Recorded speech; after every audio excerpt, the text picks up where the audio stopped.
Diyorim to'r bekdi.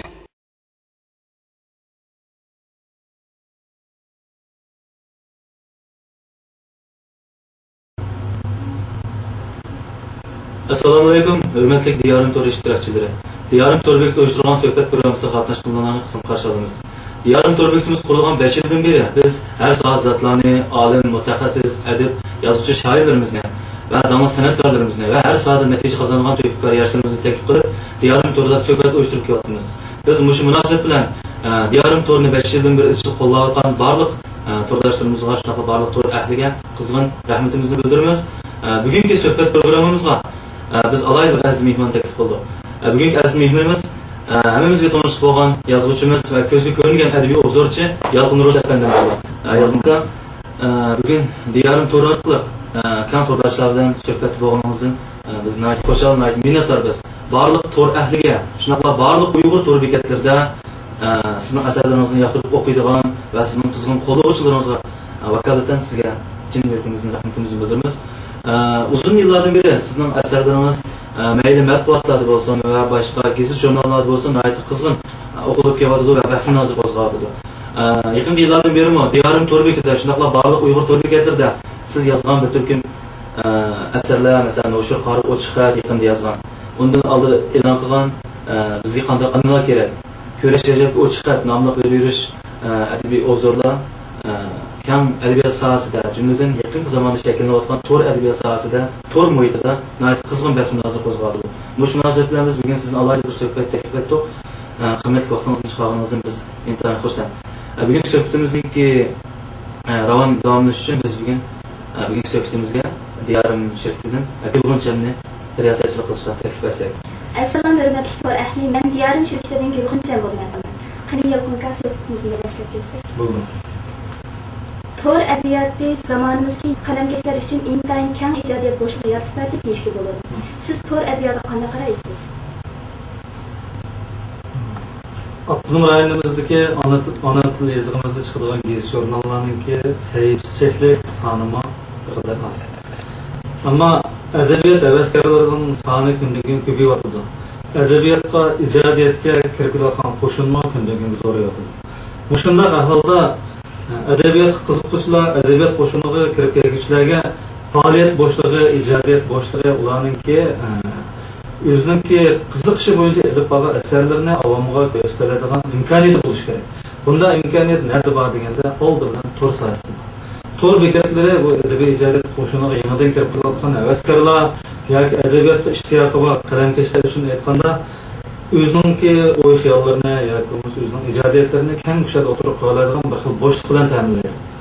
Shunga muntazam adabiy jurnallar imkoniyat hozirlab berilmagan sharoitda to'r sohasi, to'r adabiyot orqali o'qirmanlar bilan yangi adabiyot havaskorlar o'tirishga uchrashishni reallikka aylantiradigan intayin bir muvaffaqiyatli ham uchrashishni amalga oshiradigan intayin ko'ngildagidek bir soha deb aytishga bo'ladi. To'r adabiyoti butun dunyoga nisbatan bir yangi narsa. Bizga nisbatan bu yangi narsa. To'r adabiyot sohasida hozir ko'pincha she'r, nasr bir qadar ko'proq bo'lyapti. Bu she'r ijodiyati bilan nasr ijodiyati bilan shug'ullanayotgan qalamkashlarningki she'rlarningki hajmning qisqa bo'lishi, nasrlarning hajmning qisqa bo'lishi balkim ularning mushkillik asarlarni ko'proq to'g'ri yo'llashga sabab bo'layotgan bo'lishi mumkin. Yaqin oyog'i adabiy obzorlar, povestlar to'r adabiyot orqali avomga yuz ko'rsatadi. Balkim uzoq bo'lmay romanlarni to'r orqali barliq kelishi yoki to'r orqali o'qirmanlarga uchrashi mumkin. Bu nimadan darak beradi deganda oldindan bir adabiyot sohasining jonlanishidan darak beradi. Ko'p xillashishidan darak beradi. Dunyoga yuzinishidan darak beradi. Bizning to'rlarimizda chiqqan narsalarni dunyoning har qanday joyidagi Uyg'ur tili yozig'ida chiqqan adabiy asarlarni o'qish qiziqadigan bir o'qirman chiqib turgan ko'radigan imkoniyat berish. Shunga bu to'r adabiyotning barliq kelishi mayli ijodiyat havaskorlari uchun yoki muntazam ijodiyat bilan shug'ullanayotgan yozuvchi qalamkashlar uchun bo'lsin yoki Uyg'ur tilida barliq kelgan adabiy asarlarni tadqiq qiladigan, o'qib huzurlanadigan qiziqishlar uchun bo'lsin, kishini xo'shal qiladigan bir zamonaviy, zamonga loyiq, davrga mos bo'lgan bir yangi yuzlanish, Bundaq yüzünüşkə hammamiz aktiv pozitsiya bildirishimiz, qo'llashimiz, buningdagi ba'zi past taraflarni to'g'ri yetaklashga kuch chiqarishimiz kerak deb o'ylayman. Hozir bizning to'g'ri adabiyotimizda qanday ahvol bir qadar ko'p deganda mazmuni tezroq bo'lgan. Andan keyin adabiy asarlarni to'g'rilarga hozir bizning adabiyot havaskorlarimiz yoki to'r adabiyotiga ishtirok qiluvchi qalamkashlarimiz orasida qanday bir ijodiyat xohishi saqlanadi deganda oldindan o'zining asarlarini to'g'ri yo'llash orqali muayyan darajadagi bahoni kutadi. Buningda bir qadar bas munozir qo'zg'agan asarlarmi bor, ammo hech qanday bas munozir qo'zg'ayolmayotgan asarlar bor. Mushu jarayonda yozuvchilarda yoki adib shoirlarda umuman adabiyot ko'chasiga amlardan qadam qo'yayotgan yoki adabiyotga amlardan ishtiyoq bog'lab ba'zi adabiy asarlarni borliqqa keltirib shuni xalqqa kitobxonlar bir ko'rib boqishgan degan orzuda bo'lgan qalamkashlar uchun aytganda matbuotlar darvozasini bekam ochmaydi. Nima uchun deganda hozirgi matbuotlarda qanday xohish bor deganda tanlab olish imkoniyati bekam. 80-yillardagiga o'xshamaydi hozirgi matbuotlarning ahvoli. 80-yillarda yoshlarni tarbiyalashni, ijodiyot qo'shunini kengaytirishni, yosh kuchlarni taraqqiy qildirishni birinchi o'ringa qo'yadi. Hozir yaxshi asarlar bizni tanlasin, yaxshi asarni biz tanlaymiz degan bunday bir xil qimmat qarash bilan jurnal boshqaradigan davr yetdi. Shunga yaxshi asar qanday bo'ladi deganda cho'qim pishqan, to'nilgan yozuvchilarningki qalamkashlarning asarlarini yaxshi asar, nodir asar deb qaraydi. Tabi nomi chiqmagan yoki adabiyot ko'rsatgan enlardan kirayotgan yozuvchilarga nisbatan ular e'tibor berib ketmaydi. Bu sohada adabiyotchilar qo'shinining ko'payishi adabiy jurnallar yoki matbuotlar uchun tanlab olish imkoniyatini kengaytirgachga adabiy havaskorlarning o'zini damonliq matbuotlar orqali namoyon qilishiga cheklanmak zo'r. Shunga bunday cheklanlikdan qanday olib o'tish kerak deganda to'g'ri adabiyot orqali olib o'tmoq. To'g'ri adabiyoti har kim o'zi yoqtirgan asarlarni o'ttirib qo'yib boqsa bo'laydigan bir keng imkoniyatga ega. Bunday imkoniyatning bo'lishi adabiyotchilar uchun qanday bir hayotiy kuchdir derak. O'zining o'y xiyollarini, ijodiy fikrlarini o'ttirib qo'ya oladigan, tegishli bahoga erisha oladigan bir imkoniyatlarni ta'min etadi. Shunga to'g'ri adabiyotning borliq kelishi yosh qalamkashlarningki adabiyot havaskorlariningki manevr qilib olish fursati, o'zini namoyon qilib olish, pishirib olish, kitobxonlar bilan, o'qirmanlar bilan tanishib olishning fursati. Bu tahrir bo'lmagan yoki tahrir bo'lgan taqdirda matbuotlarning qattiq o'tkal, qattiq boshqarish ichidagi tahrirlik bo'lmagan mana bir imkoniyat ichida o'zini rivojlantiradigan, xalq yuzlantiradigan yoki o'zini sinab boqadigan bir fursatlar ta'minlaydi. Shunga to'r adabiyoti biz suyunib qabul qiladigan adabiyotimizni cho'qim taraqqi etadigan bir zamonaviy soha, yangi soha, hayotiy kuchli soha deb aytamiz. Yalqinda bir qancha yillardan beri ana tilimizdagi nurg'ulg'an to'r bekatlarida, jumladan Diyarim to'r bekatida siz bilan Farhod Tursun to'g'ri intayin qizg'in dasmonatlar va talash-tartishlar bo'lib kelyapti. Bir qism yoshlar sizlarning shaxsiy ziddiyat tufayli adabiyot sahnasida tutishib qoldi deb qaraydigan. Siz bu masalaga qanday tushuncha berasiz? Oldindan men bir adabiy obzorchi. Men adabiy obzorchilik bilan shug'ullanganimga 85-yildan hisoblaganda 20 yildan boshladim. Oliy maktabda o'qiyotgan vaqtlarimdan buni yozib e'lon qilish boshladim. Bir adabiy obzorchi uchun aytganda ma'lum avtorlarning asarlarini muayyanlashtirish, ma'lum avtorlarning asarlariga o'zining tanqidiy qarashlarini o'tirib qo'yish bu bir normal ahvol. Farhod Tursun bilan shikalining o'tirisidagi ish faqat davron o'qib ketish. Uning ustiga xaraktermi boshqacha tus olgan. Ham bu yerda shaxsiy ziddiyat tufayli Farhod Tursunga shunday maqola yozib, uningga qattiq tanqid yurgizganmi degan savolga tushib kelganda mening beradigan javobim bu Farhod Tursunningki O'limi san'ati nomli kitobida o'tirib qo'yilgan masalani Farhoddan boshqa har qanday bir odam yozgan bo'lsa, hatto mening bir bo'lsa qarindishim yozgan bo'lsa-mu, men bu masalada o'zimning tegishli qarashini o'tirib qo'yib, muvaqqat tanqid qilgan bo'laman. Meningki O'limi san'ati nomli o kitobga yozgan maqolamda pakitlarni to'liq. Men o birlig'ini masala emas, mushu masalaning o'tirib qo'yilishidagi barliq oq ko'rinishlarni Farhodningki boshqa povestlardagi shu masalani keltirib chiqarishga asos bo'lgan nurg'un so'z jumlalarni bir ilib ko'z chaqilib batla qilib mana mushundaq ideya mushundaq ko'z qarashli odamninki mushu gapni deyishi haqiqatda uyg'on bu qandaqdir men chaqirganman umrda davomidek undaq oson tushundiradigan masala emas undaq bo'lsa sening boshqa postoringdagi mushundaq so'z jumlalar nimdan derak bo'ldi sen nemish hamma yerda o'xshash bir xil ideyaning nurini chaqirsan oxirisiga kelib sen mushundaq odam mushundaq demay mumkinmi deyish to'g'ri keldi shunga qarab bu o'luvli san'at haqida yozgan obzorimga qanday inkos qaytardi deganda normal inkos qaytardi normal inkos qaytarmaganligining uzunligidan masalaning og'irligini tushundim agar u ahvol mening yozganimdek bo'lmay Paratning tushundigandek bo'lgan bo'lsa bu vaqtcha menmo kishilarniki nafrat uchrab ketmaydi bir odamga nisbatan cho'ng bir gunohni yoki xatolikni o'tkazdi deb qaraganda biz uni yetarli pok ko'rsatmasak pok ko'rsatmagan ekanmiz hukmimiz o'zimizga kelib qoldi hukmimiz o'zimizga kelgandan keyin biz tuhmatchi haqqi ziyonkashlikka uchraymiz biz shaxsiy ziddiyatni deb oxirgi hisobda o'zimizning putur o'zimiz palchab qo'ygan yoki bo'lmasa o'zimizning o'tirib qo'ygan pokitlik hukmlarimiz tuttirib turolmay o'zimizga yenib qolgan ahvol kelib chiqsa u biz birat dushmanimizni deydi yoki ma'lum bir ko'nglimizga mijozimizga yoqmagan odamlarni tanqid qilish orqali mushunday maqsad yetaman desak u maqsad eksi unum berib dal o'zimizni kishilarning nazarida obro'y inoatimizni tugaydi shunga bu masalada bunga qandaqdir shaxsiy ziddiyatni deb Farad Tursunning o'lilish san'ati degan kitobga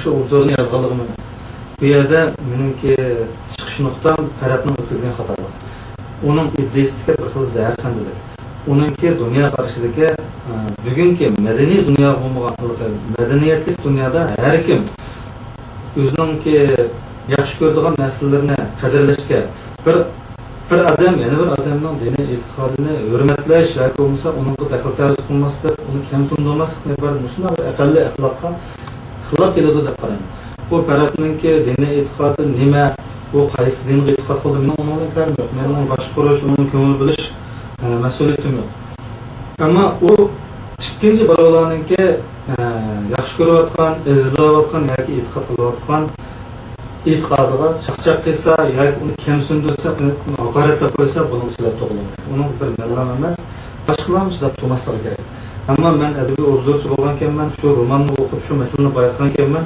uni pokitlik oldi o'tirib qo'yib boshqalarningki nazardan o'tkazib o'zimning hukmini muayyan asos pokitlar orqali dalillab avomga yuzlantirib muayyan tanqidiy ko'z qarashni shakllantirib keyingi shu xildagi tentak yoki bo'lmasa iddiasi zaharxanda bo'lgan ba'zi yozuvchi qadamkashlarga azroq sayg'ish xarakterli ta'sir o'tkazish bu yerda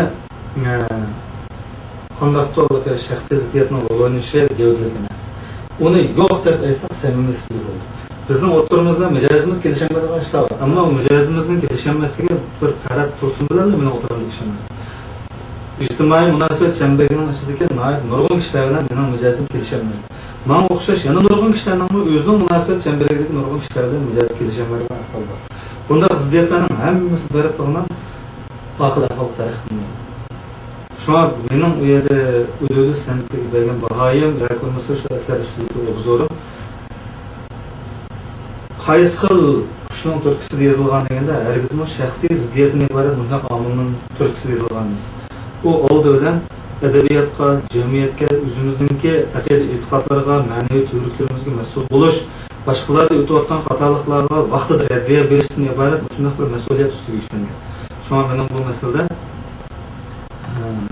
Farad Tursun bilan ishimiz o'tirishga shunday talash tortishlarni xilma xil tushundiradigan yoki xilma xil tushunadigan odamlarga beradigan javobim shu men Farad Tursunning o'zini sen qanday qaraysan deganda Farad Tursunning o'zi yaxshi tarbiya ko'rgan adabiy ijodiyat jihatdan yaxshi tarbiya ko'rgan adabiyotga intayin ishtiyoq kuchli bor ammo buni bunday aytganda bir xil iqtidorli qalamkash deb aytish bo'ldi ammo iqtidor degan hargizmi bir odamlarning iddiasining to'g'riligidan fazilatining durustligidan ba'zi ko'z qarashlarning sog'lom taraflardan darak bo'lib ketmaydi iqtidor degan bir qurolga o'xshaydigan narsa Mesela Koral degende bir tapanchani biz bir Koral desek, o tapancha bir bulancının quluq chiqib qolsa, bu boshqalarni bulaydigan, tahdid soladigan bir vositaga aylanadi. O bir amallik saqlovchining quliga chiqib qolsa, boshqalarning amalligini saqlaydigan, boshqalarga xotirjamlik ato qiladigan narsaga. Shunga iqtidor, bilim degan atalmish qurolga o'xshaydigan narsa. Gap bu yerda qanday ideyaning hukmronligida yoki qanday mudda maqsadning yetaklashida harakat qilishni iborat. Şu bilimni, şu qobiliyatni kim uchun qanday xizmat qilish masalasi va har bir odam duch keladigan, har bir odam o'ylaydigan masala. Shunga nurg'unlari mana mushu yerda dedi. Bu Ferhat Tursun degan talantli, shuna iqtidorli yozuvchilar. Uni roman yozsa, yoshlar orasida roman yozgan odamlar ko'p bo'lmasa, shunday qalamkashlarga biz oldirab o'ynab qilsak qanday bo'ladi? To'g'ri, Uyg'ur adabiyotida romanchilik kechikib boshlangan janr. Bütün dünya boyunca hem de romanchilikda en keyinda boshlangan millatlarning birisi bo'lishimiz mumkin. Shunda tünügüllikle şarjlık turmuşdan xo'shlashib, shahar hayotiga, o'ltiraq hayotga qadam olgan ba'zi millatlarning dunyoviy romanlari bor, dunyoviy yozuvchilari bor. Ammo bizda o'ltiraq turmushda shunda ming yillar ilgari qadam qo'ygan o'zi mukammal adabiyot tarixi va nurg'un yozuvchilar qalamkashlar o'tgan bir millatning romanchiligiga boshlanganiga talab yeri masaladagi vaqt. Mushuning o'ziligidan bizni o'kindirdi. Shunga romanchilik sohasida qadam tayyorlayotgan har bir yozuvchiga ko'z qarachig'imizga asirgandek bostirib, ko'nib muomala qilish bizning burchimiz. Gap mushulan prinsip bo'lib qolsa, axloq asl-ustun bo'ladi. Bu yerda nimalar yozuvchilarga bizning qo'ydiganimiz oldidan o'zining xalqining hissiyotini hurmat qilish, o'zining xalqining manfaatini oldin o'ylashadigan bo'lish, adabiyotni milliylashtirish iborat masalaga ko'ngil bo'lish, atalmish iqtidor bilan cheklanib qolmaslik yoki boshqa vagonga chiqib qolib, xato vagonga chiqib qolib, halokat yo'liga bormaslik masalasi. Xalqparvarlik, millatparvarlik, o'zining yurtiga kuyinish, xalqiga kuyinishdan iborat shunday ideyaning yetakchiligida u o'ltirgan vagon biz suyunadigan, alqishlaydigan, gul sunadigan vagon bo'ldi. Agar u har qanday bir yozuvchi o'zining xalqining, vatanining, yurtining manfaatini birinchi o'ringa qo'yadigan, shuning uchun kurash qiladigan, shuni ifodalaydigan, shular uchun xizmat qiladigan, shunday bir ideyaning yetakchiligida yozuvchi bo'lmaydi ekan, uni biz boshqa bir vagonga chiqib qolgan yozuvchi deymiz. Undaq yozuvchi bizning nazarimizda aloqaga yozuvchi yoki bo'lmasa qimmati yo'q yozuvchi. Shunga bu Ferhat Tursun'ningki qalam qo'yib iqtidori bor degishlariga men dedim, iblisning iqtidori bor. Iblisning uchun oldimda. Gap bu yerda u bilim, u iqtidor degan quroldan iborat.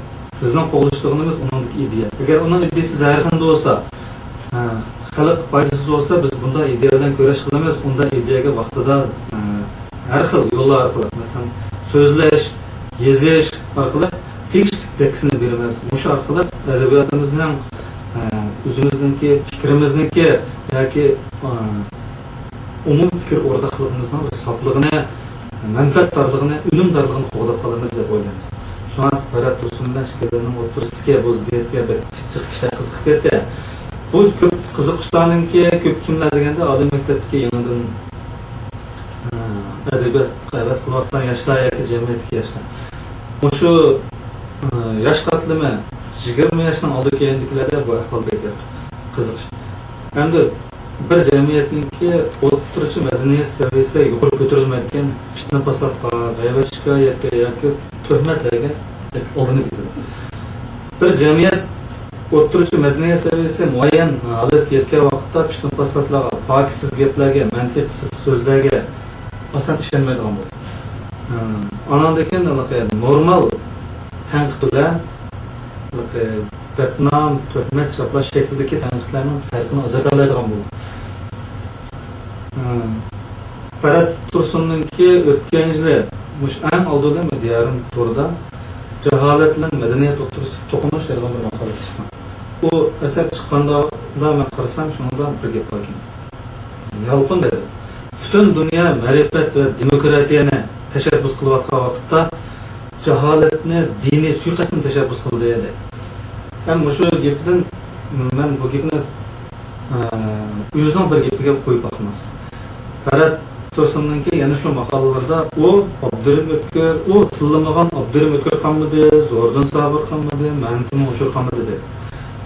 Bu Memtun Uşur, Abdurrahmetgör, Zordan Sabırlarını tanqidlash ilim-fan demokratiyasi nuqtasidan aytganda bu to'g'rimi, xatomi deganda to'g'ri. Mayli adabiy tanqid nuqtasida bo'lsin, mayli ilim-fan demokratiyasi nuqtasida aytganda bo'lsin, bu mutlaq tanqidlashga, ularning asarlar ustida fikr yozishga tamoman bu cheklangan soha emas. Bu odamlarning cheklangan odamlar emas. Bularni tanqidlash bo'lmaydi, bularni tanqidlasa la'natlar bo'ldi degan gapni ya adabiyot tanqidi yo'q, yoki bo'lmasa munosabat hikmat bo'ladadi. Bu ham kishilarning e'limi yo'q. Demak, bu shunday odamlarni ilahlashtirish yoki bo'lmasa shaxslarni ziyoda ulug'lash orqali ularni tanqidlasa xato bo'ldi desa, bunda ko'z qarash nimadan darak beradi deganda, oldindan shu kishining o'zida demokratiya yangi yo'qligini darak beradi. Ilm-fan demokratiyasini qabul qila oladigan ongni yo'qligini darak beradi. Agar Paratusunda bir ilm-fan demokratiyasi iddiasi bo'lsa, meningki yozuvchi Zordan Sabir, Abdurrahmetgör, Memtun Uşur qatorliq bir kishilarni tanqidlashimni u mening savalligim ustida ko'rsatmaydi. Men shularni tanqidlagan vaqtimda tanqidimning asosi yo'q bo'lsa, ular qilgan bo'lsam yoki adabiyotning estetikning prinsiplaridan chiqish qilmay turib, farqi yo'q tanqidlagan bo'lsam, mening tanqidlarimdagi to'yilmagan taraflarni, xatoliklarni inkor qilsa, ko'z tutasi tamoman bo'ldi. Ular emas, butkul odamlar ko'z tutasi bo'ldi. Shuna qaratniki bu tanqidlangan tillamagan deb tanqidmi demak. Bu tillamagan Abdurrahmetgör, Zordan Sabir, Memtun Uşurlar qolmadi degan gapni uzunlan oldidan aqalli ilm-fan demokratiyasi yana yo'q. Adabiy tanqiddagi o'lchamlarni bilib turib bilmaslig'idan shunday bir axloq holishini ifodalab qo'ydi. Shuna bizni jaholatning, diniy suiqasdning targ'ibotchisi degan odam demokratiyaga, butun dunyo demokratiyaga yoki ma'rifatga intilayotgan shunday sharoitda diniy suiqasdning yoki jaholatningki targ'ibotchisi deb bizga tuhmat qilingan oldidan o'zi oshqildagi shaxslarni ilohlashtirmaslik kerak.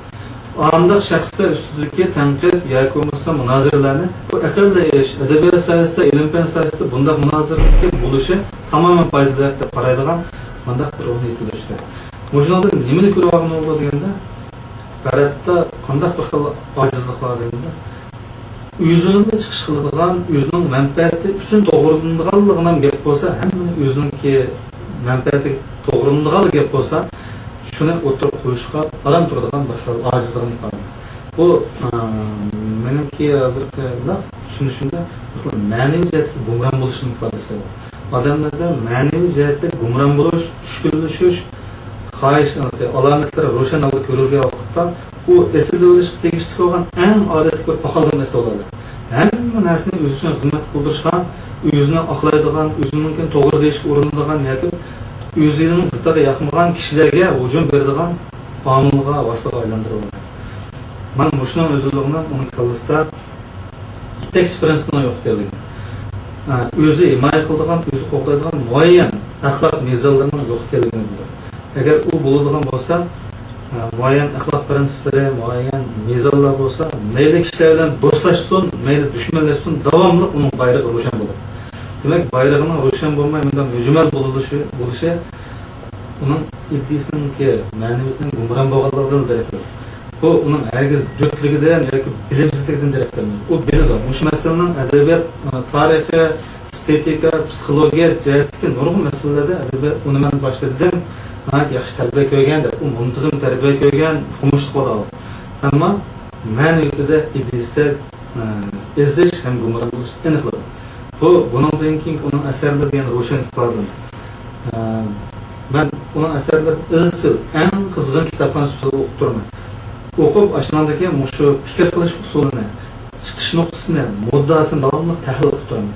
Shular orqali men shu uning iddiasini ezish, ma'naviyatida bir gumron bo'lish alomatlari bor deyman. Bu yana uning bo'lgan shaxsiy ziddiyatim tufayli emas, men bilan ko'p talash tortish shakllantirib qilayotgan shu avtorning men bilan qarshi qirg'oq bo'lgan ekan, uni o'ylanish doirasiga kirgizish, uning asarlariga yondan qarab, uning qobiliyati nerdan ketyapti, dunyo qarshida qanday o'zgarish bo'lyapti, shuni bilib turish. Bu yerda mana bir gap bor. Men Üç padişahlar hakkında kısa degende ko'rgan. Shuningda Jo'gilyan og'zidan chiqdi. Bu shu Hanzo ideya xazinasiga bir mashhur so'z ham. Bir odamni 3 kun ko'rmasdan yanasi nazar bilan qaradi. Biz shu prinsip bo'yicha har qanday odamga o'xshamagan nuqtadan yoki bo'lmasa o'tgan yilgi odam bu yil yo'q. Bir yilning oldidagi, yarim yilning oldidagi odam hozir yo'q. Ularning ideyasida, dunyo qarashida, qimmat qarashida qanday o'zgarish bo'ldi, buni bilib turish kerak. Mening Faradni yoki Faradning asarlarini shunday qizg'inlik bilan ko'rib turishimdagi sabab, uning ideyasida qanday ijobiy yoki salbiy yuzini shakllantirdi degan nuqta. U undan boshqa g'araz emas. Bu bir adabiy obzorchida bo'lishga tegishli burch ham mas'uliyat. Har qanday yozuvchining, nomusqa yozuvchining adabiy asarlarga qimmat yuzlanishini, ideviy o'zgarishlarni, uning mahorat jihatida ko'rilgan ba'zi alomatlarni bilib turish, adabiyotga qiziqadigan, o'zining adabiyotning taqdiri ko'ngildigan har qanday bir odamda bo'lishi tegishli aqlli mas'uliyat tuyg'usi deb o'ylayman. Yolqinka adabiy obzor yozuvchi shoirlarning ittifoqini buzdi deb qaraydigan kishilarmi bor? Siz bu masalaga qanday qaraysiz? Bu ko'z qarash normal. Buni hamma normal deganimiz to'g'ri deganimiz emas. Bizda ilm-fan demokratiyasi yetarli bo'lmagan, qarish fikrliklar kishilarningki inkosini ko'p anglab odatlanmagan bir jamiyatda cho'ng'igan yoki shunday bir muhit turatgan millat uchun yoki kitobxonlar uchun aytganda ba'zi talash tortishlarni ko'rib turgan yozuvchilarning ittifoqlari buzilib ketdi, yozuvchilarning ittifoqlari buzilsa qanday bo'ldi, bu obzor degan xalqning bu yerni qo'llaganlar deydigan bunday qarashlar bo'lishi bu kishilarningki ilm-fanni, adabiyotni o'zing qonuniy tushunib tushunishdan yetarli bo'lmaganlardir deb ko'raman. Adabiy obzor Uyg'ur adabiyotidagi eng ojiz olgan. Bu sohada so'zgarek til odam. Men shuning ichida. Men bu sohada deyarli xizmat qila oldim deb aytaman. Mening bu sohadagi xizmatlarim o'zimning orzusida emas. Ammo men shunday bir ruhni deyalaman, men tanqid qilishim. Men o'zim biladigan barliq qadamkashlarda tanqidga ko'proq bardosh beradigan, ham qarshi fikrdagi kishilarningki yezishini hurmat qiladigan, himoya qiladigan bir orzuqchiligim bor deb o'ylayman. Eng aqallisi yaqinda Ali Xo'jaxon mening o'sha qari bo'lish degan asarim ustida bir inkos yozdi. Bu maqolani yozib diyorim to'rida yoki boshqa to'r bekatlarni hammasi e'lon qilindi. Shuni e'lon qilishdan ilgari ham Ali Xo'jaxon aytdi. Shunday bir o'xshamagan bir fikrni yozdim, sizdan qanday qilardi? E'lon qilgan dedim. Keyin bu to'r bekatida e'lon qilindi. To'r bekatida e'lon qilinib bo'lgandan keyin bir oy o'tmay men Ali Xo'jaxon telefon berib, sening o'sha maqolani men munosib jurnallarga o'zim tunishtirib, o'shani chiqarishga yordamlashaydi. Ali Xo'jaxon buni xushallik bilan qabul qildi. Bu shu nimdan darak ko'rdi deganda bir aqlli axloqda darak ko'rdi. Bizda cho'qim qarshi fikrdagi kishilarningki barliq kelishini yoki bo'lishini himoya qiladigan, to'g'ri tushunadigan ilmiy ruh bo'lish kerak. Men o'zimga qarshi fikrni bossam, men qanday bir xil demokratiyani yoki ilm-fan demokratiyasini targ'ib qilishga aylaman. Oldi bilan shuni targ'ib qiladigan, shuni orzu qiladigan kishilar shu tanqidningki yoki shu munozirningki obyektiv o'zi bo'lgan vaqtda buni ishkilanmay qabul qilishni bilish kerak. O'xshamagan fikrdan bo'lishi odamning obro'yini bir xil tushiradi. Yoki bo'lmasa uni ikkinchi galga masalada tushiradi. Bu faqat o'xshamagan fikrlar. Bu kishilarningki ko'z qarashini baytadigan, o'xshamagan nuqtadan tafakkur qilishga ilhom beradigan, masalalarning mohiyatini yuritishiga yoki tushunishiga imkoniyat tug'dirib turadigan bir xil yaxshi yuzlanish yoki yaxshi qarash. Ammo biz boshda aytgandek, bunda bir xil demokratik havada yoki ilm-fan demokratiyasi keng tashab bo'lgan yoki shunga odatlangan bir havada yetilib cho'ng'ilmag'achqa bizning bu jihatga tushunishimiz yoki buni qabul qilishimizda og'ir masalalar bor. Hozir Hanzo yozuvchilar, shoirlar orasida bir-birini rahimsizlik bilan qamchilaydigan, tanqidlaydigan, bir-birlarining asarlariga yuz xotir qilmay turib adabiyotni millatning manfaatini chiqish qilib turib baho beradigan ish normal bir ahvol bo'ldi. Bu ularning o'tirisidagi ziddiyatni kuchaytiradi deganda ziddiyatni kuchaytirmadi, aksincha bir bütün Hanzu edebiyatının ki yükselişige bir hayati kuch ekan. Ben Uyg'ur edebiyatı söylediğinde siz Tarım jurnalidagi bir eserge maqola yozib boshqa bir jurnalga avvatsangiz ular bo'lmaydi. Bizning jurnalda e'lon qilinmagan eserga yozilgan maqola ekan, bu eser nega e'lon qilingan bo'lsa, shu yerga beringlar deb turadi. Shuning o'zi qarish fikrini yoki obzorni silib rad qilish yoki bunga silib qarish turish deydi. Biz ma'dil bo'lsa, normal fikr bo'lsa-da uni bayon qilaversak bo'ladi. Ham bizlar demokratik muhitda yoki ilm-fan demokratiyasi nuqtasida turib fikr qilishga yetarlik ahamiyat bermagan yoki odatlanmagan bir xalqda nima ko'rildi deganda, shunday bir xil imkoniyat hozirlangan vaqtda so'qinib kirib, lig'inam qo'sqidagi va qo'saq ko'pigini chiqaradigan til ohanatlarni tevilibdig'inam turlarda yoki boshqa sohalarda. Shuning bilan xorijga chiqqanday bo'lgan bir nachar qilmishim.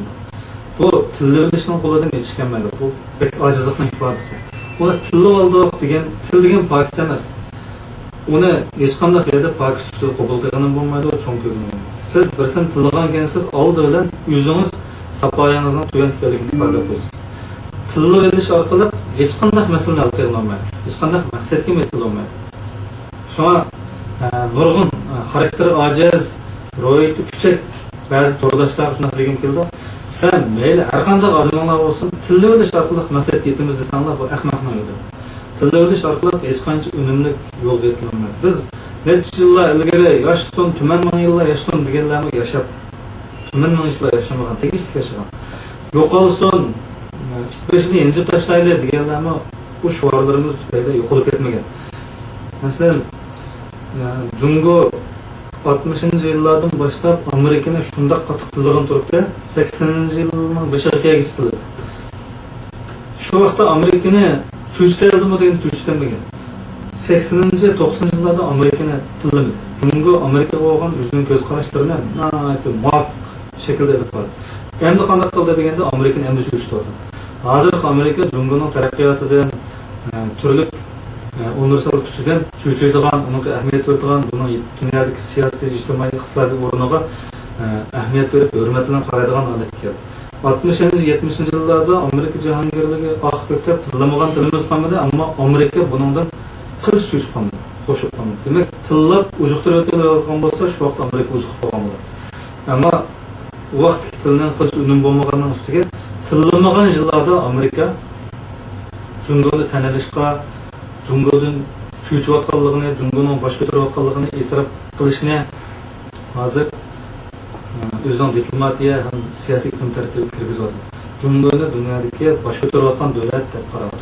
Ammo hozir Jungoda Amerikaga qarshi shunday bema'ni tillardan kayfiyat bo'lmasa yo'q. Amerikani Saudiyadagi muhim ittifoqdosh, Jungoning dunyodagi ishlarida ba'zi ishlarni hamkorlashib qiladigan bir xil siyosiy kuch deb bunday amaliy sifatlardan ta'rifladi. Shunga endi cho'ng narsaga keladigan qoida yoki qonuniyat kichik narsaga o'xshashdir. Siz bir odamni tilni o'rnatligini maqsad yetaman desangiz, o'xshashlikdan bu o'zingizning ojizligini ifodalaysiz. Umuman tillash ojizlarning qo'liga keladi. Kuchliklar tillab shuni. Shuna bu yerda biz bu to'rdoshlarga har qanday odamga nisbatan o'zining qo'saq ko'pigini chiqarib olish, tilni bilish, masxara qilib olish shakllarni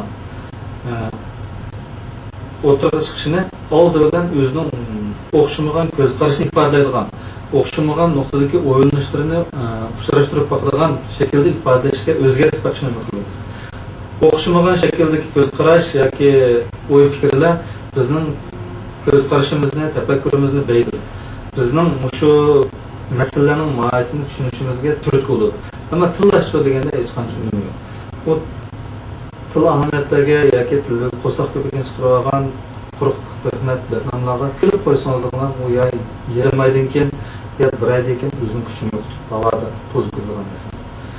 Ammo pokitlik, munozara yoki kishilarni qoyil qiladigan bir ko'z qarash deganda buning ta'siri nurg'un kishilarga bo'ladi.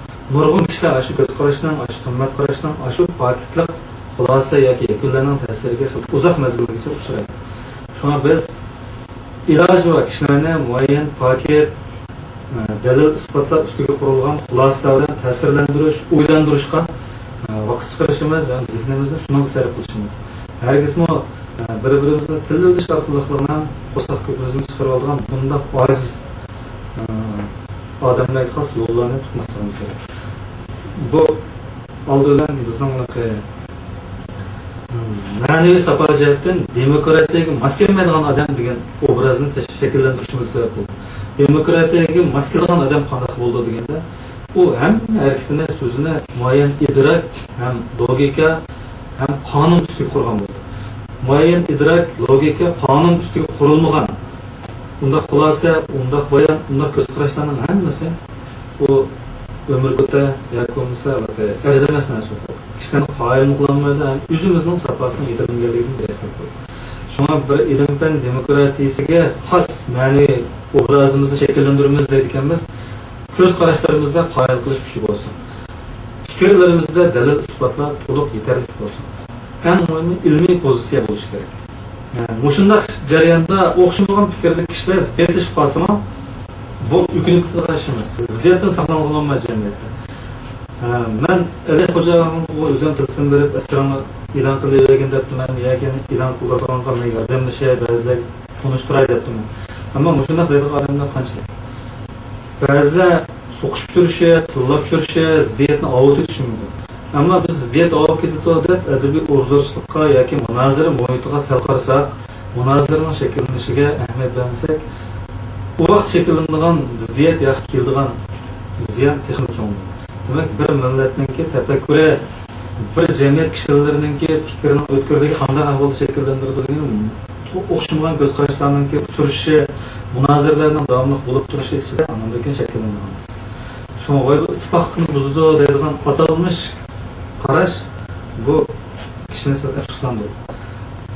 Bu ittifoq degani nurg'a odam qanday qaraydi deganda yozuvchilarninki yozuvchilar ustiga ketadi gap.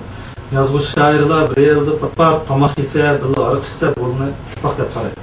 Bu ittifoqlik emas bu.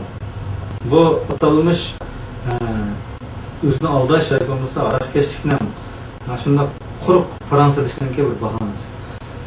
Agar yozuvchilardagi ittifoqlar qaysi nuqtada ifodalanadi bo'lsa, bir-birining asarini astoydil o'qib baho berish ifodalanadi. Ben nurg'a yozuvchilarni bilaman. O'zlari bir-birining asarini o'qimaydi. Romanni chiqsa romanni o'qimaydi, boshqa asarlar chiqsa o'qib qo'ymaydi. Ammo kunda birga tamoq yeydi. Kunda birga ariqchida bo'ladi. Kim o'lsa shuni nazarsiga boradi, kim to'yga shuni to'yib boradi. Siz uning ko'chib ketayotgan ochqanda kakirib, kulishib, tamoq yeb, kekirishib o'tirib, ariqchayotgan holda qarab turgan ular ittifoq desangiz, bunda ittifoqlar atalmish ittifoqlar. Tushkunlashayotgan odamlarning ittifoqlari. Ma'naviyati bo'sh odamlarning o'zining ma'naviyatidagi bo'shliqni to'ldirishni qilayotgan bir ahmoqona harakatlarga urinishlar. Bugungi kunda vaqt shunday aldirash bo'lsa, qiladigan ish shunday ko'p bo'lsa, kunda birga tamoq yeb, kunda birga ariq ichib, so'kildab yurish, bu tushkunlashganlikmi, bekatlikmi deganda bu bir xil bekatlik. Bu bir xil tushkunlashganlik. Agar o'zining mas'uliyatini to'g'ri taniydigan yozuvchilar bo'lsa, o'zining sohasidagi eng yangi uchurlarga, eng yangi yo'nalishlarga hushyor turish kerak. O'zining atrofidagi do'stlarininki, yozuvchilarninki asarlari chiqsa, o'qib ashunday tekst javob berish kerak. Shunday javob berish shakllangan vaqtda anandan hammadan obzorchi ketadi. Chunki har qanday bir asarni o'qib, muayyan bahoga kelmaydigan odam bo'lmaydi. Ana shu baholarni birinchi qatim o'tirib qo'ygan vaqtingizda balkim bek saviylik o'tirib qo'ymasligingiz mumkin. Bara-bara sizning so'zlaringizga bir xil ilmiy metod yetilgan bo'ldi, so'zlaringizda bir xil ilmiy tus qo'yilishdi, baholarınız muayyan paketdagi dalil ustiga qurilgan bo'ldi. Shuna bir cümle söz orqali ba'zi romanlarga baho bergan bo'lgandek, biz umumiy jamiyatda kishilarningki asarlarga shunday o'xshamagan nuqtadan baho bera oladigan bir kayfiyatni shakllantirsak, kishilarni anandan o'xshamagan qarashlarni qabul qila oladigan bo'ldi. Bu ittifoqlikni qo'riqdan-qo'riq ta'kidlab, obzorchilikni, o'xshamagan ko'z qarashlarni bosadigan ilm-fan demokratiyasiga xilof bo'lgan bunday bir kayfiyatni shakllantirib qo'yishdan oldini olgan bo'ldi deb qarayman. Şu an benim ahirki xulos karakterli fikrim, adabiy obzorning bo'lishi hargizmi yozuvchi shoirlar o'rtasidagi ittifoqsizlikqa sabab bo'lmaydi. Sabab bo'lsa hech qisi yo'q. Ammo cho'ng jihatdan foydani kim oladi deganda, ilm-fan demokratiyasiga ahamiyat bergan, o'xshamagan ko'z qarashlarga yo'l qo'ygan xalq yoki millat o'zininki adabiyotini, ilm-fanini taraqqiy qila oladi. Qarshi fikrni bosqanlar, o'xshamagan ko'z qarashlarga o'chmanlik saqlagan odam bo'ldi ekan. Bu ham ilmiy safasi bo'lmagan odam, ham ilmiy havosi yetarli bo'lmagan jamiyat. Shundan men ta'kidlaydiganim adabiy obzorning shakllanishi undaq ziddiyatlarni keltirib chiqarsimi, mayli uningga chidash kerak yoki to'g'ri tushunish kerak. Ammo cho'ng jihatdan oladigan foydani qurbon qilmaslik kerak. Yalqınka hozir populistlik maqola yozilganlar bir qadar ko'payib qoldi. Lekin gangirab turgan yoshlarga ilhom bo'lgandek biror gap so'zlar oz bo'lyapti. Sizningcha bularga yo'l ko'rsatib beradigan, ilhom baxsh etadigan fikrlarni qanday o'tirib qo'yiladi bo'ladi? Populistlik maqolalarninki ko'p yozilishi umuman bir millat, bir jamiyat krizisga duch kelganda, turli masalalarda krizis his qilganda ko'proq yoziladi. Jungoda 4-may erkitidan keyin Loşun, Xo'shi qatorliqlar turli maqolalarni, Biliyatun, Zavullarni yozgan. Shu vaqtda Jungoda ig'ir krizisga duch kelgan. Ham ko'plagan nadir asarlar shu vaqtda barliq kelgan. Mutafakkur yozuvchilar barliq kelgan. Bizda hozir 90-yillardan boshlab, andan keyin populistlik maqolalarda bir xil ko'payish yoki bu jihatda qalam tartilganlarning soni ko'payadigan bir ahvol shakllanadi.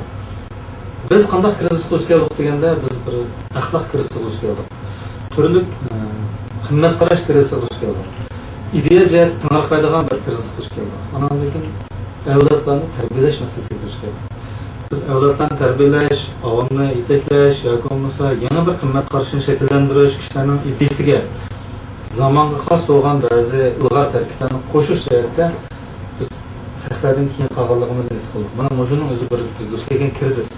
Demak, mana shunday krizislarni qanday shaklda hal qilish kerak deganda, hal qilib bo'lgan barliq omillardan foydalanish kerak. Buning ichida unumi eng tez bo'lgan, eng tez kishilarningki tafakkur ta'sir ko'rsatgan, ro'yatga ta'sir ko'rsatgan vosita nima deganda populistlik maqola. Populistlik maqolalar masalan bevositaroq o'tirib qo'ydi. Ochiqroq o'tirib qo'ydi. U adabiyotningki boshqa janrlarga o'xshash, masalan she'r, hikoya, nasrlarga o'xshash san'atlashtirish shaklida o'tirib qo'ymasdan bir qadar muloyiza ko'p bo'lgan yoki xulosa xarakterli, hukm xarakterli gaplar ko'p bo'lgan shaklda o'tirib qo'ydi.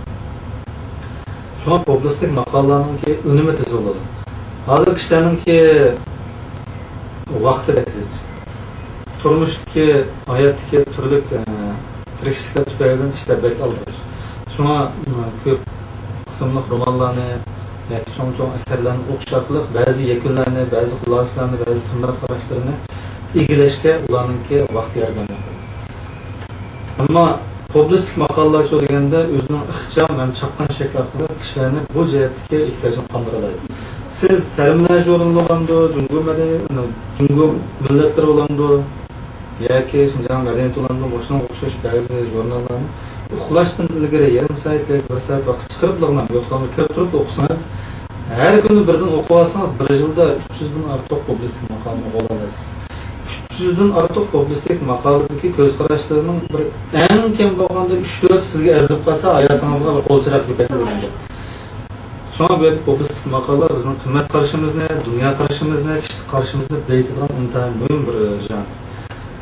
Buning ko'payishi bizni o'kindirmay, aksicha xushal qiladi. Ammo qanday qilganda yoshlarning dunyo qarashiga, qimmat qarashiga ta'sir ko'rsatadigan, ilhom baxsh rol o'ynaydigan ko'z qarashlarni barliq keltirgan bo'ldi, o'tirib qo'ygan bo'ldi degan masala kelganda,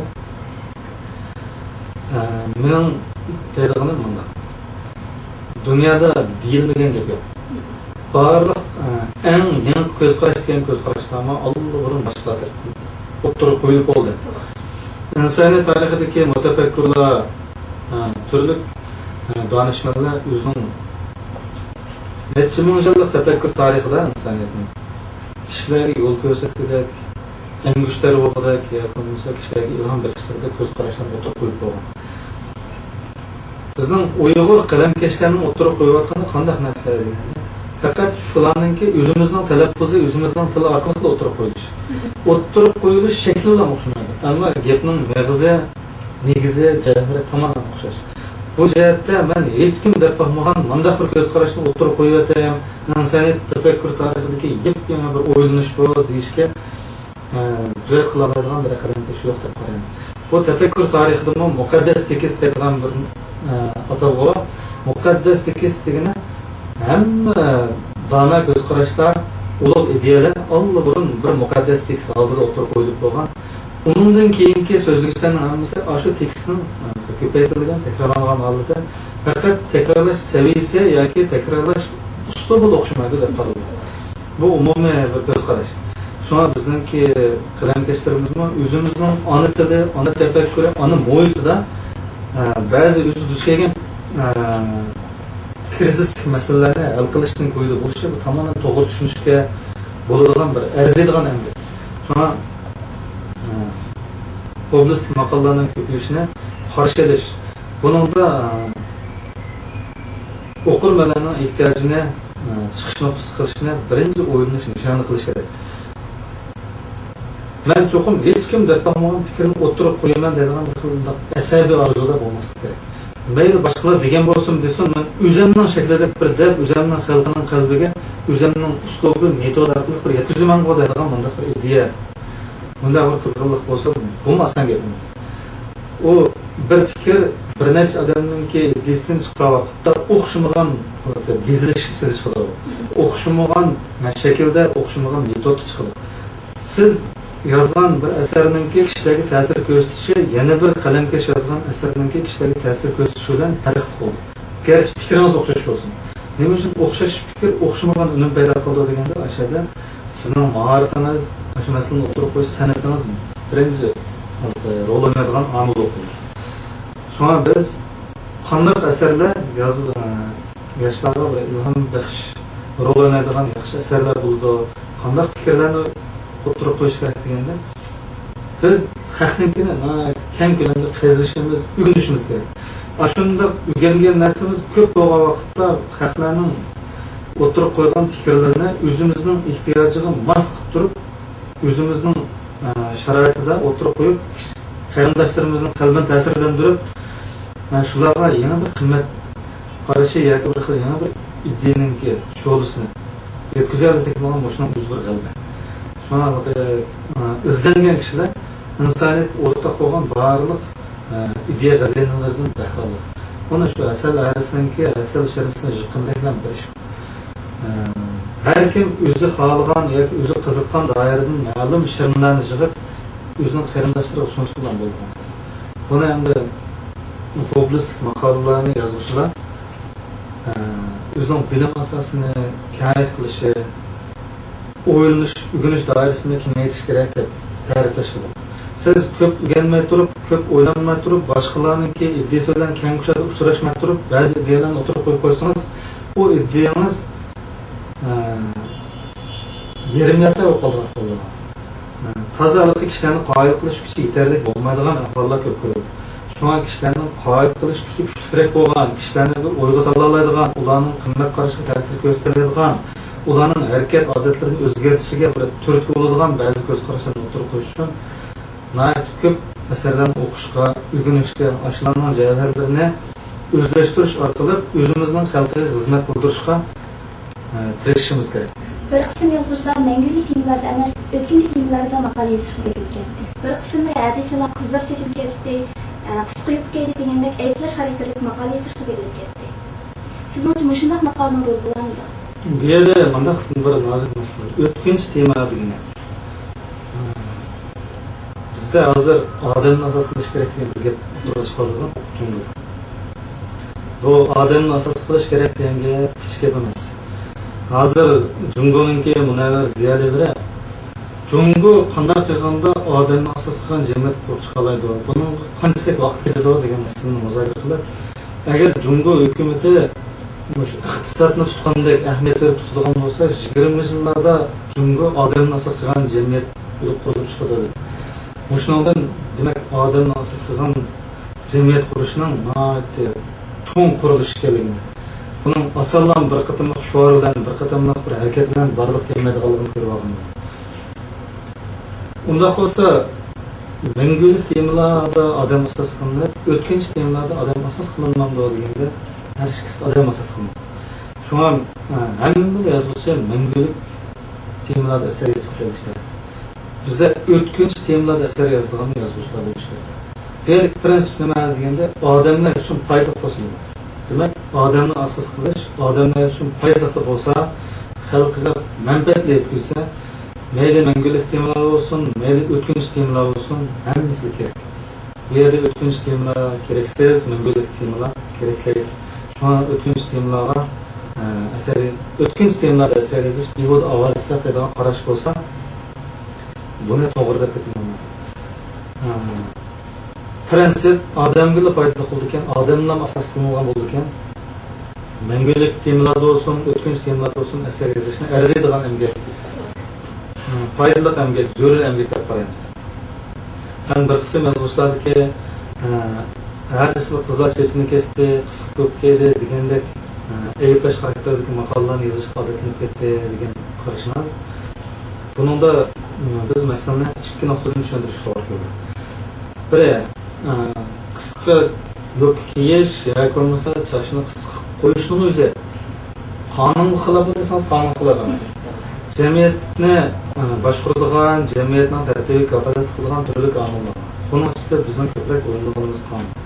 Bu qonun xilof emas, ammo o'zimizning milliy an'anasiga, urf odatiga, aqida e'tiqodlarga buni yuzdan deganda deganda ba'zi sal chekdan oshgan kiyinish odatlarini qabul qilib bo'lmaydi. Bir millat qabul qilgan bilan yana bir millat qabul qilmaydi. Yani bir rayon qabul qilgan bilan yana bir rayon qabul qilmaydi. Demak, qabul qilish bilan qilmaslik shularningki ba'zi go'zallik o'lchamlariga, turmush qarashlarga, urf odatlarga, aqida e'tiqodlarga munosabatli narsa. Bu yerda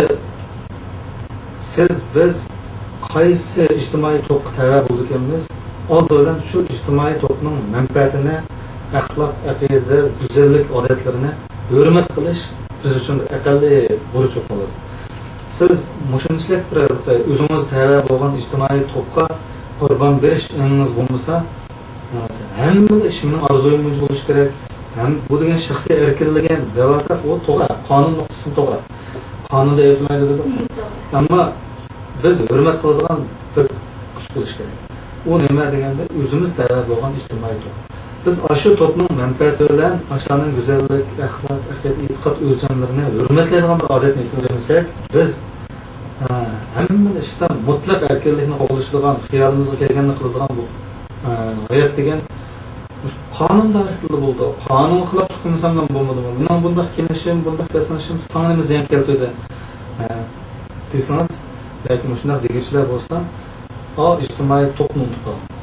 Shuna bir jamiyat degan bir qonundaligini tark etmaydi. U bir ijtimoiy to'pning manfaati, axloq, go'zallik qarashlari mushlardan tark etadigan bo'lsa, bizda yana shu to'pning manfaatini hurmat qiladigan, shuning uchun o'zimizga nisbatan ozroq cheklim bo'lsa-mu, ba'zi bir orzu havaslarimizga muxolif kelsa-mu, ikkilanmay qurbon beradigan bir ruh bo'lmasa, biz shaxsiyatchilik xohishi bir kuchli odamlardan bo'lib qolamiz deb o'ylayman.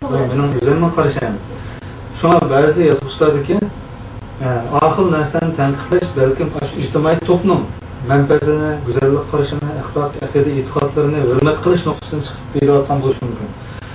Endi bu masalaning bir tarafi. Ikkinchi bir tarafi endi shu xildagi asarlarni yozuvchilarningki yozish metodidagi. Agar u sizni tuz ayblasa, siz buni qabul qila olmaysiz. Hech qanday odam uzul chiqqan ayblashni qabul qila olmaydi. Hatto qarshi dishida shuni. Siz uni ta'sirlantirarlik, qoyil qilarlik, muayyan dalillar orqali, dalil isbotlar orqali uning oqibatini bundan keyingi bunga ko'rilishi mumkinlik bo'lgan ba'zi ahvollarni ko'z oldiga keltirib turib, bu masalani o'tirib qo'ysangiz, bu o'ylanishi mumkin. To'xtamay o'yinni faqat. Bugun o'ylansa, kelajakda amal qilish mumkin. Yoki bo'lmasa sizga o'zining bir ko'z qarashlarini o'tirib qo'yib, meningcha bu jihatda mana bir xil qarashlarim bor deb texnik jamiyatning ko'z qarashini beytalaydigan mana bir inkaslarning kechagini foydali qilish mumkin.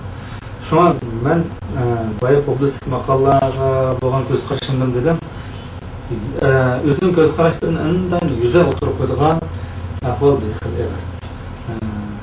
Shuna pek o'dil o'tirib qo'yish, qip yalang'och tanqidlash shaklida o'tirib qo'yish, dalil faktlarni yetarli to'plamasdan bunday maqolalarni unum bo'lmaydi. Kishilarni zeriktirib, teriktirib qo'ydi. Yolqin konsertimiz intayin yaxshi davom etishyapti. Shu topda men sizdan shunday bir savol so'ragim kelyapti. Sizning biz qandaqlarcha naqsh usulida to'p qoldik. Zali qandaq analar bo'ldi. O'sha qaror ochiq xat qatorliq maqolalaringizda nayt ko'p bas munozir bo'lyapti. Bo'lib o'sha qaror ochiq xat degan maqolangiz ustidagi munozara hali ham davom qiladi. Lekin siz bu shaxta hech qanday inkos qaytarmadingiz. Bu shaxta bir so'z aytgan bo'lsangiz. Men bu maqolalarning hammasini matbuot e'lon qildim. Hech qaysini o'zim tor betiga yo'llagan emas. Tor betlariga qiziqishlar yo'llab qo'ydim. Bumi shu qiziqishlarniki mushahdagi munoziraga o'sha asardan qatnashtirish yoki o'zining mushu bir munozira qilgan temaga deb qaragan nuqtasidan bo'lsa kerak. Hozirgacha bu asarlar ustida munoziraning ko'p bo'layotganligi rost. Ben nima uchun mushu munoziralarga darhol inkos qaytarmayman yoki birdillam kirib tushuncha bermayman deganda oldi bilan men bu asarni o'ylanib yozgan ekanman. Bu asarniki zilzilni ko'rib chiqishim kerak.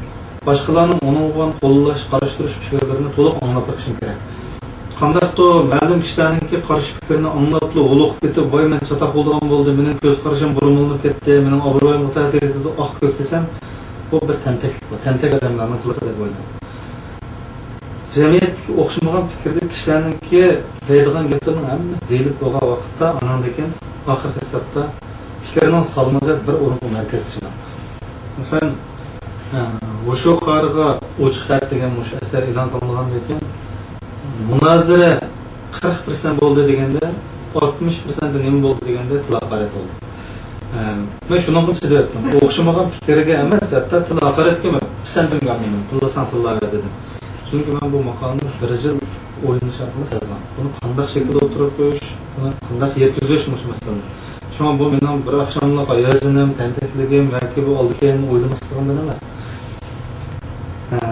Bir yillik shuning qanday usulda, qanday metod, qanday usul bo'yicha bir yetkazsam kishilarni shu masalaga bir qatnashtira olmayman, o'ylanadigan temaga aylantira olmayman degan nuqtada o'zim shunday yozib chiqqan. Men ko'zga uning yetdim.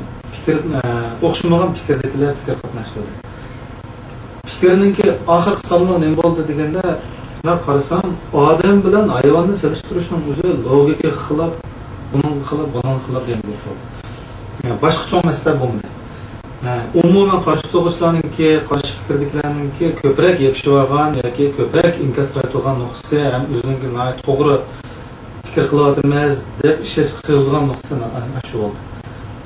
Odam bilan hayvonni qanday solishtirgan oldi? Bu ikkisi o'xshamagan tur tursa solishtirishga muvofiq kelmaydigan obyektlar tursa dedi. Men bular o'ylamadiki, Uyg'ur xalq maqol tamsillarning o'zidan maqtirib baqsa, hayvon bilan odamni, hayvon bilan narsalarni solishtirgan nisbat ko'p. Masalan, hunur yo'q erdan makiyan to'qi yaxshi degan bir tamsil bor. Bu hunur yo'q erdan makiyan to'qi yaxshi degani dal odam bilan hayvonni solishtirish. Atalmagan erdan atalgan do'ng yaxshi degan solishtirish bu odam bilan narsani solishtirish. Tağamdan tağa yaxshi, ammamdan badan yaxshi degan solishtirishlar. Bumi odam bilan narsani solishtirish. Shunga bu yerda solishtirish bo'lmaydi deganlarning hech qanday asosi yo'q. Uning ustiga mening u yerda solishtirayotganim qandaqdir Bekxon bilan eshikning qaysi ustun turdi degan masala emas. Men ularni bir xil simvollik ma'noda o'tirib qo'yish orqali kishilar kutmagan nuqtadan yangicha bir shaklda yetkazish orqali kishilarni shu masalaga diqqatini jalb qildirib, o'zining milliy manfaatini, o'zining xalqining, vatanning manfaatini birinchi o'rin qo'yib turib, oldin o'ylashadigan nishon qo'yib turib, fikr qiladigan bir odatiga turtki olmoqchi. Ammo nodon odamlar xil ko'pkan. Men o'zim shu maqolamda degan nodon o'qirmanlar qo'shini bizni xallabadi. Nodon o'qirmanlar emas, nodon doktorlar, nodon yozuvchilar bizni xallabadi. Biz madaniyat tanqidlarini istab qolsak bo'ldi. Madaniyat tanqidlari mezgilida davrning xatoliklari hammadan qoplab ketgan. Shundaq bir vaqtda shu davrning xatoliklarini tunib yetadigan shoirlar qalamkashlar bizning tayinli bo'lgan.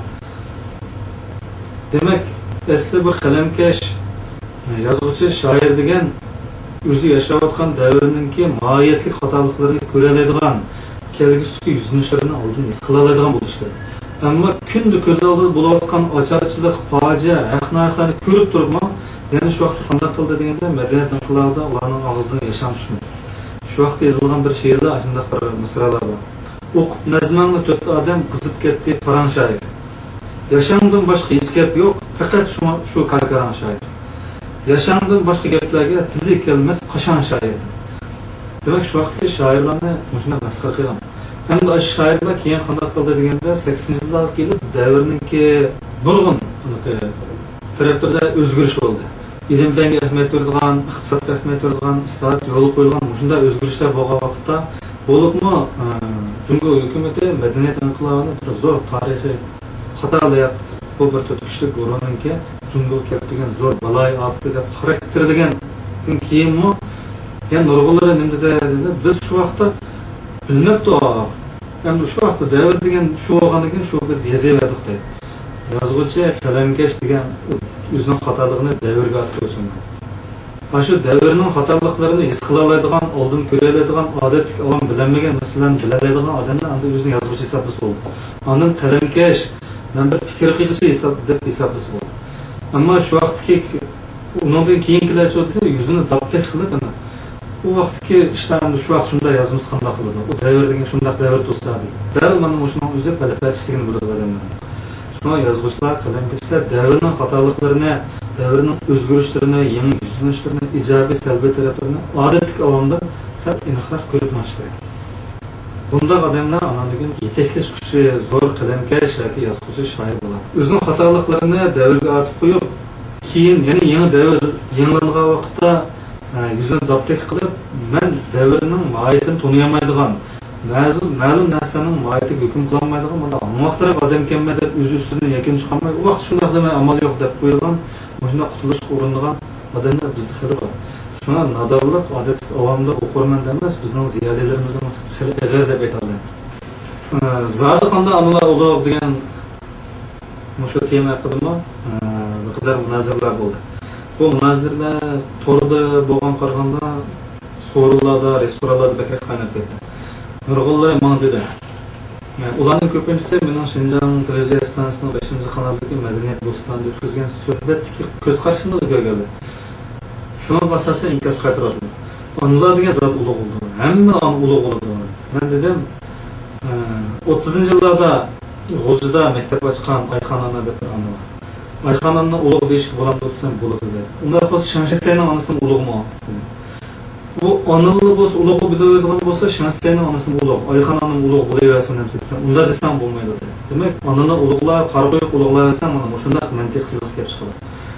Shuna analarning orasida ulug' analar bor. Ammo hamma onani ulug' ona deyish bu ulug'likningki shartini kuchaytirib keldi. Ulug'likning muayyan sharti bo'lsin. Shu shartni to'shgan analar anadagi ulug' bo'ladi.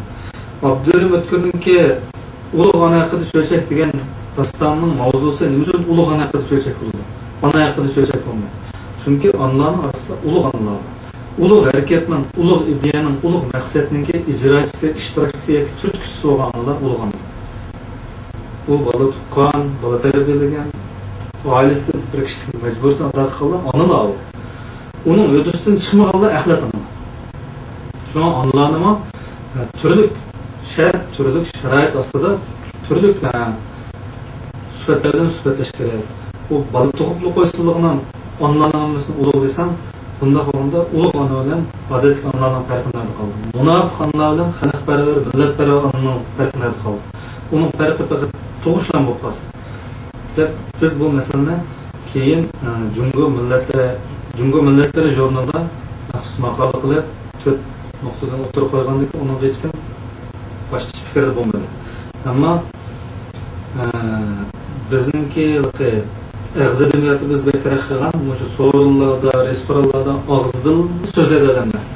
Meningcha deb qo'yibman. Yetarlik asosi yo'q. Meningcha deganda bir talay asos yoki dalillarni keltirmay turib, buni meningcha ma'no ulug' deydi.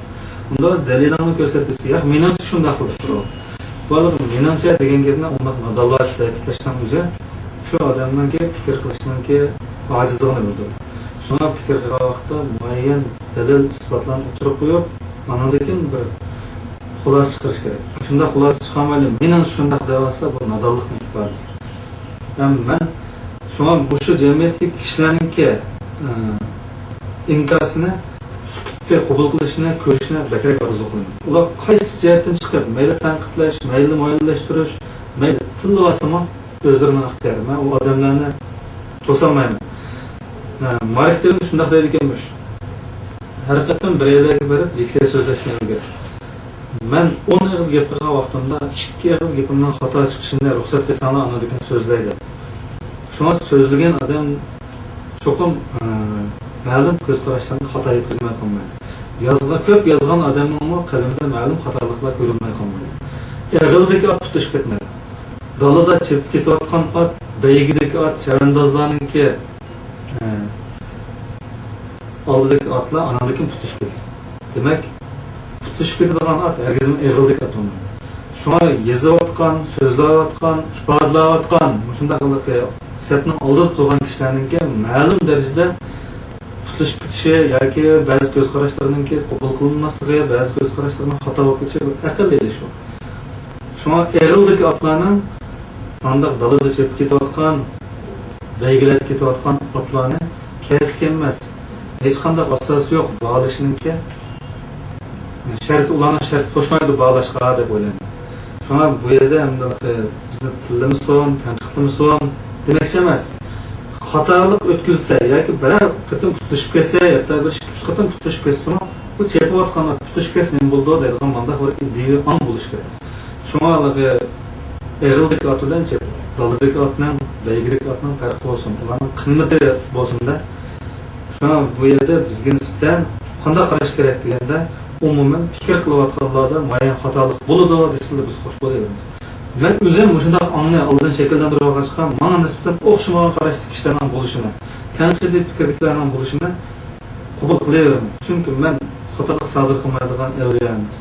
Cho'qim menda xatolik ko'rildi. Bu xatoliklarni nurg'un odamlar degan vaqtda tuzib olmayman. Bu yil tuzib kelar yil tuzib olmayman deb o'zimga tuzib chiqim foydali. Shunga men o'xshamagan fikrlarni sukut ichida qabul qilaman. Ba'zilarga shu vaqtning o'zida chiqdi deb belgidek darajada xato fikrlar bo'lsa-mu, yana sukut qilaman. To'liq desin, to'liq deyilib bo'lsin deb. Bayman keltirgan misol ana shunday misol. Odam bilan hayvonni silish butunlay xato emasmi degan gapni xil odamlar deydi. Yani men hali o'zini qaltichaqlaydigan qalamkashlarning og'zidan mangladim bu gaplarni.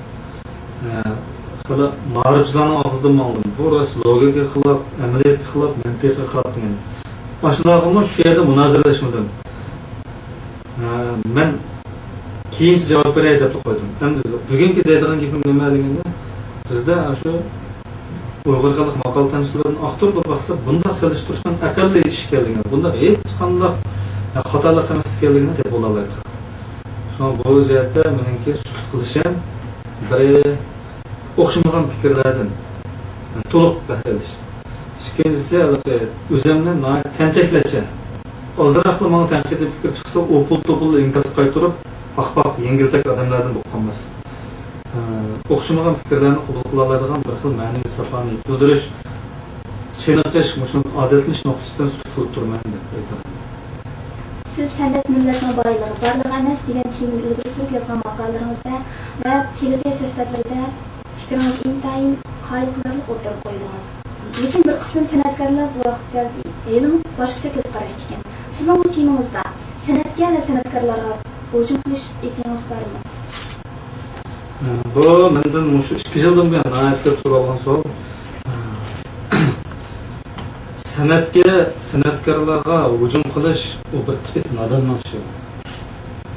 Men bir yil oldida Jungo millatlarida yozgan maqolamda bizga qanday artistlar kerak degan mavzuda yozgan maqolamda insoniyatningki ro'yini betib turgan 3 cho'ng ma'naviy to'ylik bor. Uning birinchisi din, ikkinchisi tan, uchinchisi san'atdir. Demak, shu uchininki insoniyatning ma'naviy dunyosini terib turadigan 3 cho'ng ma'naviy to'ylik ekanligini men shu vaqtda o'tirib qo'yib, bu masaladagi maydonimni sharhlagan. Shunga san'atga qanday hujum qilish, san'atkorlarni haqoratlash, san'atga bo'lgan kamsitish so'zlarini ishlatish bu bir xil nodonlik deb qo'yaman. Mening bu vaqtda chiqqan tipik nuqtai nazarim nima deganda, san'at millatning boyligi, ammo barliq emas deymiz. Keyin Shinjang san'at jurnalida bir san'atkorlarning borlig'i deb bir maqola yozgan. Maqolaning umumiy nuqtai nazari mening ko'z qarashimni tanqidlash, noroziligini bildirish. Ammo men suyundim. Nima uchun suyundingiz deganda, ko'chadagi gaplarga qaraganda matbuotlarda deyilgani men suyundim. U meni tamamen qo'llamagan, qarshi turgan ahvoldan suyundim. Men ashunday qilgan matbuot orqali munozaralashni yoqlaydigan tarafim bor. Endi yana bir to'g'ri qo'ydim maqolni. San'atkorlar uchun, san'at kasbi bilan shug'ullanganlar uchun aytganda, san'at bizning borlig'imiz deyish kerak. Agar ular ashunday kasbiy qiziqlik, kasbiy ruh bo'lmasa, ularni san'atdan yanayotgan, millatning san'at ishi uchun jon ko'tarayotgan odam deb o'ylayman. Ammo bir butun millat san'at bizning borlig'imiz desa bu xato. Men bu ko'z qarashni qo'shilmayman. Ammo Uyg'ur san'atininki sahnasida mahorat ko'rsatgan Uyg'ur san'atining Muşu sibide o'zining bir kishi rolini joriy qildirayotgan har qanday odam san'at bizning borlig'imiz desa, bu yerdagi biz san'atkorlarni ko'rsatdik, san'at kasbi bilan shug'ullanuvchilarni ko'rsatdik. Men ularningki bu xil g'ururini hurmat qilaman ham qoyil. Har qanday bir odamda o'zi shug'ullanayotgan kasbni o'zining borlig'i deb qaraydigan bir bo'lish kerak. Ma'rifchilarmi, ma'rif degan mening borlig'im deydigan bir bo'lish kerak. Shuna men shu Şinjan san'atida chiqqan shu mavzudagi maqolani avtoriga ko'nglimda tasanno o'qidim, rahmat o'qidim. Shu ko'z qarashni qo'lladim. Chunki u bir san'atningki g'amini yeyotgan, san'atning nimani yeyotgan bir odamning sadasi. Ular o'zining manfaatini, o'zining o'rnini, o'zining qarashini shunday uzil kesib qattiq sharhlash kerak. Shunday bir mas'uliyatchan ruh, shunday bir xil ega bo'lish ro'y bo'lmasa, sizmi o'zingizning soyasiga lakolozon muomala qilsangiz, men o'zimning soyasiga bulakita muomala qilsam, bir mas'uliyatsiz odam bo'lib qolamiz. Shuni har kim o'zi shug'ullanayotgan kesib, o'zini bag'ishlagan sohani bu mening borlig'im deydigan shunday ruhni turg'izish kerak. Ammo bir butun millat nuqtasidan aytganda, san'at millatimizning borlig'i desa, men buni qabul qilaman. Bunday ko'z qarash bilan oxirigacha munozaralashib, dalil isbotlarimni ko'rsataman. Shuna sizning mush orqali san'atkorlarga yoki san'at sohasidagilarga hujum qilish o'yingiz bormi degan bu savolga mening beradigan javobim manda. Men san'atni millatimizningki boyligi deb tunagan ekanman. Shu boylikni ijro qilayotgan, yaratayotgan, shuning ega bo'layotgan kishilarga hujum qilsam, bu mendagi bir ziddiyatli ahvol. Sen bir tarafdan uni boyliqi deysan, yana bir tarafdan shu sohadagi kishilarga hujum qilsan desam, men vaqtimdan. Shuna men san'at sohasidagilarni hurmatlayman. Shu san'at bilan shug'ullanayotgan, sog'lom ideyadagi o'zini bag'ishlash rolidagi har bir san'atkor yoki san'at xodimi bizningki qarindishimiz, bizning qo'g'dash, kuyinish, ko'ngil bilish nishonimiz. Men eskartib qo'ydigan bunday bir ish qilman. Men xalqimizning orasidagi san'atga ziyoda sezgurib ketish, ziyoda ahamiyat berib ketish, ziyoda maftun bo'lib ketish xohishini tanqidlayman deb ba'zi chekdan oshganroq qabul qilish ta'sir ko'rgan so'z iboralarni ishlatib o'tgan bo'lsam, bu mening savallik. Chunki siz tanqidiy fikr yurgizayotgan vaqtda fikringizning hammani dansiyaladim deb aytolmaysiz. Shunga ba'zi so'zlarningki sal chekdan ishib ketishi, qabul qilish doirasidan sal orqaga ketishi to'g'ri gap. Shunga bu sohada ketgan taraflar bo'lsa, men qarindoshlarimning to'g'ri tushunishini aql qilishni umid qilaman. Yaqinda siz bir ko'zguningan adbiy obzorchi bo'lish sifatingiz bilan adabiyot sahnasiga qadam qo'yayotgan yoshlarga nima ta'kidlaysiz?